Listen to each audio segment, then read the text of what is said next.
In this video, I'm going to talk to you about Google reviews, how they affect your SEO, how as well in some easy ways you can get more Google reviews, and lastly, what are best practices for you when you receive bad as well as positive Google reviews.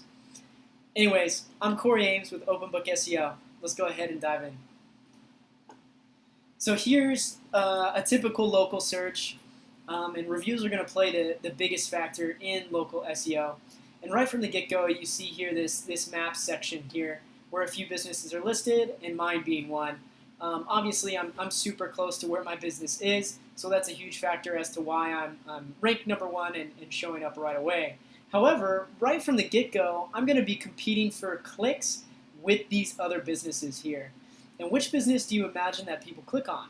The ones with no reviews, or mine with 12 5-star reviews?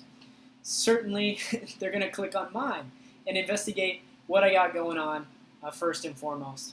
But again, if we go ahead and expand this map, as things get a bit more competitive, we have other folks with a healthy amount of reviews as well. When people are searching for your services in your city, you are competing for clicks with all these other businesses here. And luckily at this point, I have the geographic proximity, given the fact that I'm in my business, recording this video, I'm showing up first, and that's a large factor. There's a number of other businesses here showing up around town, and they are all showing their reviews there. But I wouldn't doubt it, if a lot of folks may skip down on mine and take a look at this other company out here with 50 plus reviews, consider this one with 8, 9, etc. You have to do what you can, obviously, to be able to entice people to click on your listing and engage with your business, being it giving you a call, looking at your website, or searching for directions to come to you. So the first thing that you can do to get more call volume, inquiries, etc., is to get these reviews going. It's one of the easiest and quickest things you can do, provided you're doing good business, is get these reviews up and published on your My Business profile with some of your most loyal, engaged customers. So without a doubt, you can just understand that it's going to greatly influence, where those clicks go and where ultimately that click-through rate goes.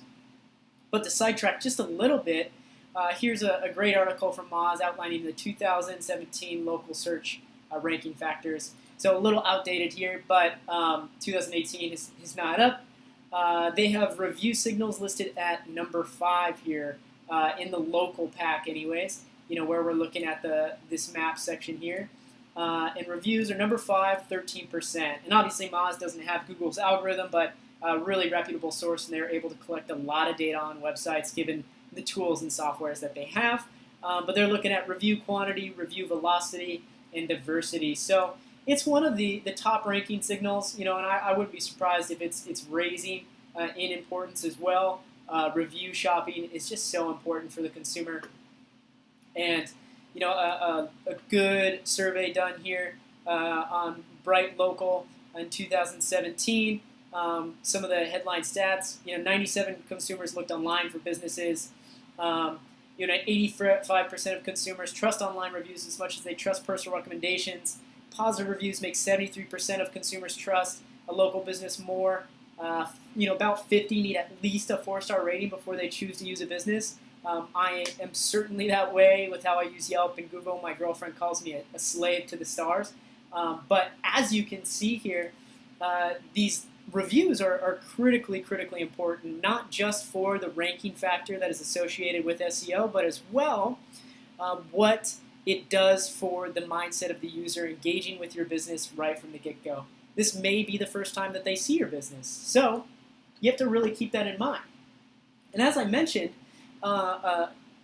it's going to influence the number of clicks that you get on your listing. Let's say I'm not ranking number 1, but I'm down here 4 or 5, like, Citywide SEO as an example has much more reviews than I do. They may surely get more clicks in different scenarios. And if we go back to the main poll here, you can see a lot of these folks with some these ratings and a healthy amount of reviews. They're probably going to get more clicks than these few listings here, just because they're more enticing to click on. And that's called the click-through rate. And this is an important factor that Google's starting to look at as one to test whether someone is satisfied or interested in a particular result. They are gauging what kind of click-through rate, what percentage of the clicks each position should get. So here at number 4, they should get a particular amount.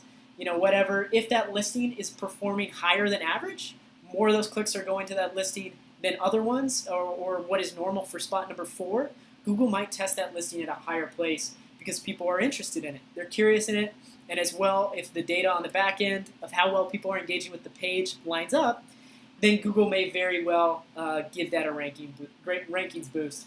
Moz goes into another detailed article here talking about whether that click-through rate impacts SEO rankings. The short of it, super in-depth article, always great stuff from Moz. But key point, if a page is ranking in position 3, gets a higher than expected CDR, click-through rate, Google may decide to rank that page higher because tons of people are obviously interested in the result. This post is 2016, but it's and it's not as easy to just click on a listing as it may used to be by shooting it up. But the click-through rate is really, really impactful for your rankings. And if you have a listing that no one's clicking on, Google's going to question why that is, and if you may not be deserving of some of those top spots that other people are in. So very, very important for SEO, and one of the quickest wins I would say people get through diving into getting the reviews. It's more phone calls and everything like that right off the bat. So secondly, how can you get more reviews? Simplest way to do so is to get a list of who your most engaged customers are, what folks are in your network who've come to workshops, whatever it may be, and send them an email. That is one of the easiest ways to get more reviews. Send them a text. One of the easiest things you can do is go ahead and open this up, click Write a Review, and then use this link in an email that you send to whoever your contact is, John, whatever, quick favor. People who you've helped out in the past, in a number of ways, they'll be happy to do you a small favor. Hey, would you mind, obviously, write the email out in depth, giving me a quick review.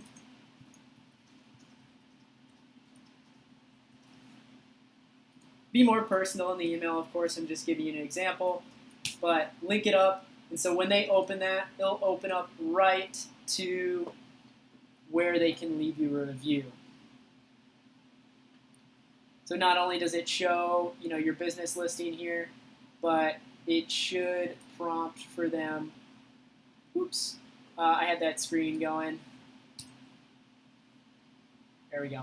Prompt, for them to be able to leave a review right off the bat, so it's as easy as possible for them.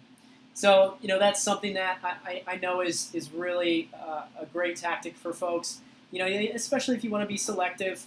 Folks who you have a good relationship with versus just kind of bulk emailing people. I'd reach out to individuals.